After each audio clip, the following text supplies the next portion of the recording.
right. Next video. We already here. Hey, I'm back. So this video is actually in regards to shamanism. Shamans. What is a shaman? Do you know? I'm aware of what a shaman is. I had to learn. And what sparked my interest more rather lately is because I had a dream not too long ago. Very vivid dream. It's actually here in this apartment. And it was a very short dream, like to the point dream. It was very in detail. I remember a bird flying around, flapping its wings real fast and looking at me. I think it was a blue bird too, some type of blue colored bird, and it was nice. And it was flapping its wings and it looked at me. And I remember an audible. Oh, hold on, let me back up. I was in like a not a field, but like kind of nature, and it was very sunny. Let me paint the picture. Very sunny, green color on the grass. Possibly blue sky. I can't remember perfectly, but I remember some trees in the background, possibly. Very vivid dream, okay? And I remember an audible voice speaking to me, and it said, "You are a shaman." And so with that being said, this dream is what inspired me to really look into it. I didn't want to walk around calling myself a shaman. That's a title I think other people should give me, right? If I was, or like you. Someone gave me the dream, obviously. And I have had now that I think about it, I did have a woman a long time ago, but this was when I said I believed in Jesus and I was like trying to profess Christianity. She was on the street, and you would think that she was a crazy lady, but now that I think back to it, she was on the street and she randomly said that I was a healer. She didn't know me from Adam's apple, but that's what came out of her mouth. And I kept it in mind. It ain't nothing that I really feel like I can really like, I guess, reference perfectly or whatever. But history is proven correctly, okay? All right. So there were indigenous faiths and beliefs and customs amongst indigenous peoples over the entire globe before the total expansion of Christianity, Islam, or the world ruling religions today. And that's a fact. It can be proven, right? What is a shaman? Well, a shaman is a healer. A shaman is a counselor. It's a person who will counsel the community on, I guess, moral integrity, or not just integrity. It'll stand as a intermediary. That person will stand as an intermediary between the spirit realm and the physical realm on behalf of not only themselves, but the community and other people. That's one of the roles of being a shaman, right? If you angered one of the ancestral spirits or a god or something like that, you know, I'm going to speak to the spirits on your behalf so that you could be healed of your sickness or whatever plague that was coming upon you or haunting you or vexing you, and whatever you're going through, stuff of that nature. So that's shamanism. And they didn't have to be heterosexual according to the research on the internet or in this book that I have by Max Carochi. Because, you know, I don't want to just go off what the internet say. People put anything on the internet. You know, when I really learned something right, I was taught, go read a book, go get a book, you know. And not just any book, but get a book that you think is trustworthy. This, from what I know, university literature here, okay? University literature, so it has some integrity to it. Getting back to shaman, and it's not, the information in here can be proven with other sources, so it's not just sourced only in this book. So, you know, I'm okay with putting more of my trust into the knowledge I'm receiving from it. By the way, speaking of spiritual stuff, do y'all notice in the video there's some static? Okay, keep that in mind, because if you ever like do paranormal investigations or studies, you can tell that when there's spiritual stuff going on in the atmosphere, it affects technology and you can hear static and stuff like that. So if you want to just go back through the video and watch it, you can hear this in a lot of my videos, proving what I'm saying, and I'm just not crazy and nuts and cool. But getting back to shamanism, because that's what this video was about. Shamanism, yo. They didn't have to be just heterosexual, okay? Actually, in Native American lore, from what I know about certain Native American tribes, or what I heard in research, often the people who they would claim as two-spirited, so they were people who would mess with men and women. You know, they would take on feminine attributes, qualities, androgynous qualities, um, and they could also, you know, be masculine, but they was born as masculine, but they had a ability to do both. And they called those people two-spirited. And they looked at these people like they were very talented, like gifted. They were gifted, and they often were given the titles of shamans. And they were often people who, from the research, you know, stood in that gap and did the things that I just mentioned beforehand. You know, they also was talented and creative, like you know, um, I like to dress up, right? So they might be good at pottery and ceramics and things of that nature, and very creative. So they were special, and they were held in high regard, instead of like today where homosexuals are berated, um, you know, looked down upon to a particular extent, you know what I'm saying? Stuff like that. These people, on the other hand, were held in high regard. You know, it was a different time. Um, I also got some information right here I want to share with y'all, and it's from this book that I was reading, right? Um, and I might read just a little bit out of there, but I'm also going to tell you what I got because I took something from there and looked it up. It says Uzbek gender crossing shamans, often known locally as Bakshi or Parikan, are spiritual practitioners who embody both male and female traits or cross dress during rituals. This fluidity bridges the gap between the human and spirit worlds. This concept of crossing the gender divide is rooted in archaic Central Asian shamanism. All right. Traditionally, oh no, let me stop and read the subtitle. The Calling and the Shaman Disease. Traditionally, an individual's path to becoming an Uzbek shaman begins with a shamanic illness caused by spirits. Ooh. Didn't I say I was landed in the psychiatric department? Right? I'm schizophrenic, right?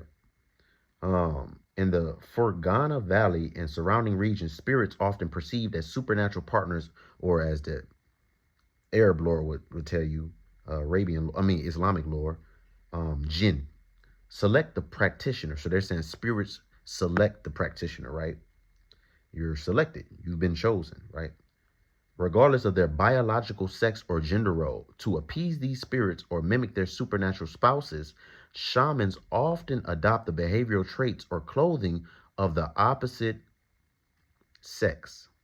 Boom. Ain't that about something? That's very intriguing and very, very interesting to me. And I genuinely mean that. That's like very interesting. Um, Let me see what more it says. Manifestations of gender crossing is another subtitle. It says gender crossing in this context takes several distinct forms. The ritual of androgyny. For many Central Asian shamans, traversing the gender binary is seen as a way to transcend normal human limitations by adopting attributes of both genders. The shaman becomes a complete whole spiritual conduit. That is phenomenal. And like actually this, and I'm so blessed and thankful to have come upon this knowledge. This helps me understand my life to where I don't feel so crazy and just have a billion questions. This makes perfect sense for me and actually lines up with what I'm throwing on the internet, on YouTube right now with my spiritual stuff, talking about schizophrenia and homosexuality. This is amazing right now. This is absolutely amazing. Costume and behavior. Male shamans in some Turkic and Siberian traditions don female clothing, jewelry such as iron rings representing breasts, or hairstyles during rituals to align themselves with the gender of their spirit patrons. Reversing roles. The inversion of gender roles allows the shaman to act as an intermediary, moving freely through both the physical realm and the unseen spirit realm. Wow. Let's keep this going. The role of women in folk Sufism. While Siberian traditions frequently, this can be it, frequently feature male shamans crossing into female roles, in the context of modern Uzbekistan, shamanic healing is overwhelmingly dominated by women. Anthropological studies, such as those detailed by researchers at the School of Oriental and African Studies, SOAS, Note that female shamans often act as community pillars, healers, and bards. Because Orthodox Islamic practices have historically been male dominated, these female-led traditions have evolved alongside folk Sufism to provide an essential spiritual outlet for women. So boom. So that's that. And we're going to go into Max Karochi's Shaman's book, because there was something in here I wanted to read and share with you guys. And as soon as I find it, I'm going to share it. Saint Stephen of Perm, Orthodox Eastern Church missionary Stephen of Perm, was instrumental in bringing Christianity to remote areas of Asia. Oral traditions tell of a magical battle between this saint and local shamans, Tun. It is said that shaman spells were weaker than prayers, and as a consequence, the duel culminated in the victory of Christianity over shamanism. Which, who decided that? Anyway, Christianity has historically adopted a similar stance towards shamanism. This is what I wanted to share. Boom, found it. Christianity has historically adopted a similar stance towards shamanism, associating it in general with paganism. See, that's what the problem with Christianity. If it ain't in their dogma or in their, what's the word called? It's not in their dogma, it's devilish. Oh, we don't believe in TVs, that's of the devil. Oh, we don't believe in computers, that's of the devil. Oh, we don't believe in couches with this, that's of the devil. Oh, we don't believe in them type of socks, that's of the devil. Oh, that vacuum cleaner is of the devil. That's the problem with this. How you gonna just come to another people who've been practicing something for so long that's been working for them and just say, oh, that's of the devil? No, that's devilish. Well, this shaman seemed to help that person, and that person seems to be okay with it and seemed to be helped by that. And you come over here claiming, no, that's devil worship. That's devilish. Who are you? They didn't even ask you to come over here. Did they invite you over here? You just decided to come over here and claim it was devilish. They seem to be fine. No, they need our Lord and Savior. They need what we believe in, how we believe it. Y'all not even following what y'all believe, how y'all believe it, and how y'all professing it. So, we believe in Jesus. Bro, what? Anyways, going back to the book. It says Christianity has historically adopted a similar stance towards shamanism, associating it in general with paganism, idolatry, and devil worship. This attitude is explicit in the negative judgments that have colored Christian historiography about shamanism since the Middle Ages. The arrival of Christianity in today's Hungary, or however you say the word, between the 10th and 11th centuries marked a decisive shift away from the acceptance of indigenous beliefs, mirrored in the practices of local shamans called totos. Though Hungary has been officially a Christian nation since late antiquity, references to the totos appear in Hungarian historiography throughout the 18th century, indicating that they were far from forgotten. So I'm going to stop there, right, for now, because I want to talk about that, right? Because that's crazy, right? That's the indigenous beliefs of these people. And obviously, in the belief, because I believe in it, I believe in animism. I tell y'all I go through spiritual stuff. I'm talking about spiritual stuff. I know spiritual stuff exists. Even with me being homosexual, I still understand that it's a spiritual aspect to this stuff. I'm not crazy now. And that's okay. But the problem where I have it is we were taught that we should hate ourselves for it. And we were taught, well, not hate ourselves, but that it's a horrible thing. They make it so where we want to hate ourselves. And some people might teach you to hate yourself for it. But my problem here is Christianity brings a lot of that problematic thing, that a religion that the people I know who follow it don't even follow it to the T, like they profess everyone else to follow it, should follow it. So it's crazy to me, right? That's crazy to me. And whole time, there's nothing wrong with us. The things we are going through is normal and can be found if you read and study. It's an indigenous thing. meaning it's nothing new. It's something normal, natural. Um, the spiritual phenomena is taking place. Some of these are to be cherished rather than hated. Because if you leave it to a Christian, they'll tell you, you should rebuke the devil, this, the devil, and you got to rebuke it, and this and that, and you got a demon and all of this. But as I'm studying, I'm getting a different outlook. I'm getting a different perspective, and my outlook is actually enlightened rather than when it was just on Christianity, and I feel like it was darkened.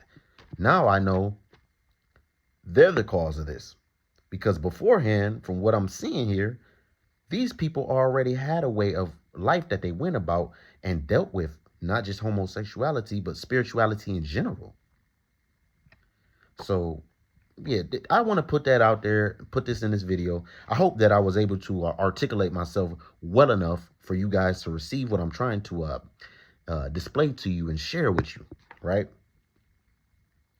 I want to see if I want to read any more of this.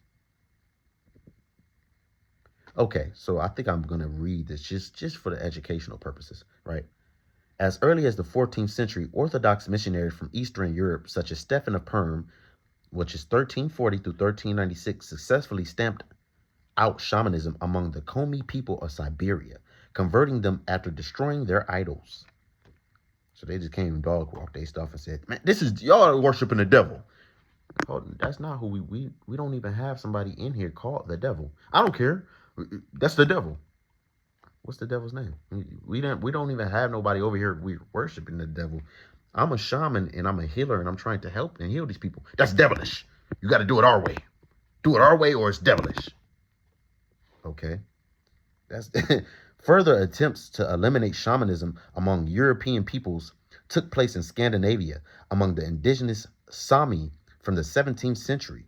No attempt was made to incorporate Christianity into the pre-existing beliefs of the Sami, who were banned from following their traditional religion by successive generations of Protestant authorities. Wow. So that's this book. I'm gonna stop there, right? I'm gonna stop there. Like I said, that's Max Karochi, Shamans, right? And reading this and learning about shamanism has really opened up my perspective way more than I had in the past. Because now I'm like, okay, I know this is spiritual. What I'm witnessing is spiritual. I've noticed a lot of spiritual stuff since I was a child.